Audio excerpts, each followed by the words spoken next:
Hello all, and welcome to our first lecture of Communications 312, Writing Plans and Proposals. So as I was putting together today's lecture, I realized that as a video file, this was going to be pretty big, both like in terms of file size management and also just it would be a really long video to watch. So I split it up into three. If you're accessing this as a PowerPoint presentation with the embedded audio, you will just all see it all as a single file, as a single presentation. So you're welcome to look at it that way, but if you're watching it as a video, make sure that you watch all three of these.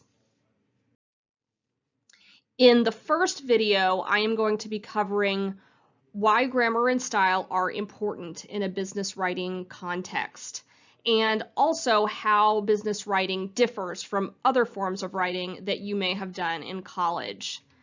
Then in the second video, I am going to show you how to use a style guide, explain to you what a style guide is, of course, show you how to use one, and talk about 5 common mistakes that people make in business writing. In the final video, I am going to talk about issues in business writing that aren't really matters of grammar or writing style, but instead just kind of deal with etiquette and manners and stuff people expect or like to see in business communications. So this is all going to be important for you to learn. This will all play a role in this week's assessment. And so it is important to make sure that you actually watch all three.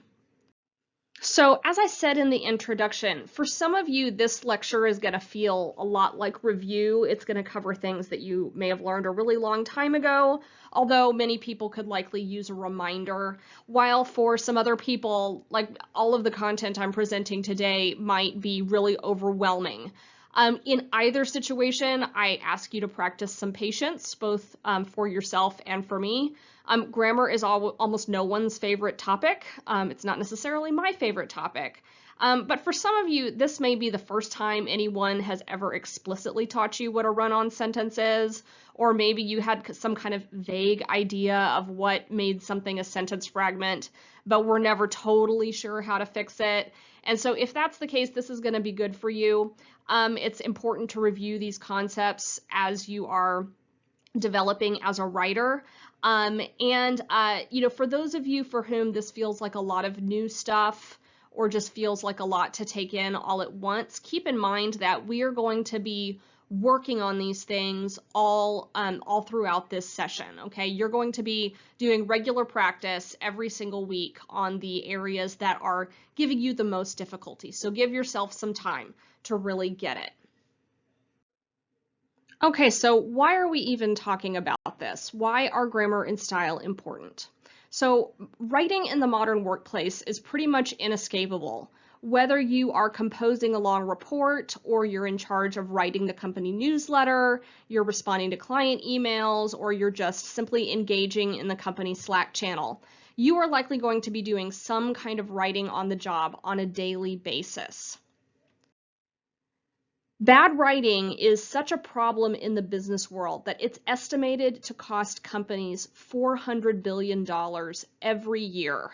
And in fact, in 2012, a survey of 430 companies indicated that nearly half were providing some kind of remedial support for employees' writing. Now, I am following in the tradition of descriptive linguistics as opposed to prescriptive linguistics, where we think that grammar really defines a set of widely accepted language uses that we see in practice. So what I'm going to teach you today is not really a set of rules that were like handed down by some kind of higher power.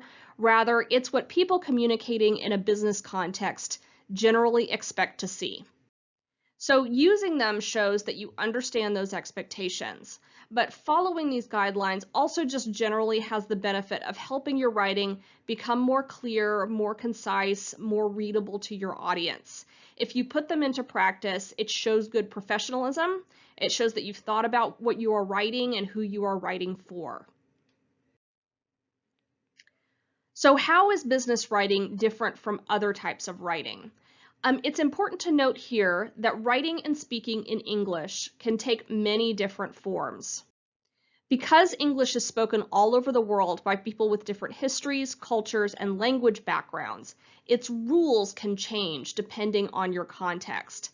So the grammar and style guidelines I will ask you to adopt here may be a little bit different from the way you are used to speaking at home or with friends, even if you grew up in the United States. So for example, I grew up in Texas. I say y'all whenever I am using the plural second person, whereas in other parts of the country, people look at me funny when I speak this way. And if I were to write y'all in an email or in an official document, it would immediately be identified by most people as a mistake. So while I use y'all in regular conversation, I do not use it in any kind of formal communication. So people who can easily switch between these different ways of speaking are often called code switchers. So these linguistic differences are sometimes referred to as codes. And so people who can easily transition from using the rules of one community to another are thought of as people who can switch codes. And really, like, even though it is a lot of work sometimes, these kind of skills are extremely valuable in the modern workplace. Similarly, business writing differs from other forms of writing that you may have encountered while studying at Avila or studying at another university. So-called academic writing tends to prefer longer sentences with more subordinate clauses and vocabulary that is generally only intelligible to like 11th graders or higher, so a higher level of vocabulary. Business writing tends to be simpler, features shorter sentences, and vocab that can generally be understood by an 8th grader. Okay, so business writing, a little bit easier to read, more targeted at a general public, whereas academic writing is often targeted at specialists. So business writing also tends to be a little bit more personal, so more focused on the subjectivity of both the writer and the reader, and more conversational than academic writing. You might therefore logically conclude that business writing is easier than other forms of college writing. This isn't necessarily true.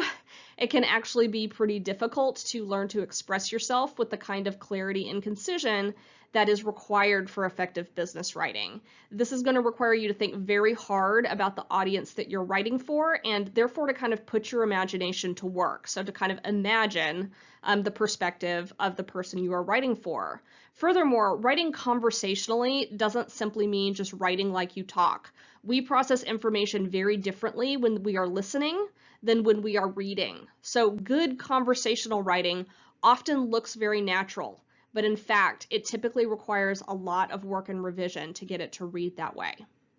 So this concludes the first video for this week. Hopefully it is not too painful. Please go click on the next one to start learning about style guides and common mistakes that business writers make.